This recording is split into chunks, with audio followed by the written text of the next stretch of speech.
Department of skills development and training వారి ఆధ్వర్యంలో ఆంధ్రప్రదేశ్ రాష్ట్ర నైపుణ్యాభివృద్ధి సంస్థ మరియు ఎస్జీకే గవర్నమెంట్ డిగ్రీ కళాశాల సంయుక్త ఆధ్వర్యంలో జాబ్ మేళను నిర్వహిస్తున్నారు. పల్నాడు జిల్లా నైపుణ్యాభివృద్ధి అధికారి ఈ తమ్మాజిరావు గారు మరియు ఎస్జీకే గవర్నమెంట్ డిగ్రీ కళాశాల ప్రిన్సిపల్ డాక్టర్ కె శ్రీనివాసరావు గారు మాట్లాడుతూ, ఈ నెల 13 ఏప్రిల్ 2026 సోమవారం తేదీన ఎస్జీకే గవర్నమెంట్ డిగ్రీ కళాశాల వినుకొండ పల్నాడు జిల్లా నందు జాబ్ మేళాను నిర్వహిస్తున్నట్లు తెలిపారు.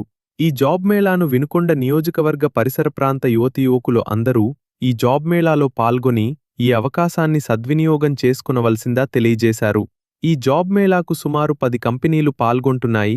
ఉదాహరణకు Apex solution, test to bill private limited, Muthoot finance private limited, Bharti Airtel, Paytm, Zepto, Navata road transport private limited, Innosource private limited మరియు హెటిరో డ్రగ్స్ ప్రైవేట్ లిమిటెడ్ వంటి పలు రకాల కంపెనీలు హాజరవుతున్నాయి అని తెలియజేశారు. జీతం వారి విద్యార్హతను బట్టి సుమారు 12,000 నుండి 35,000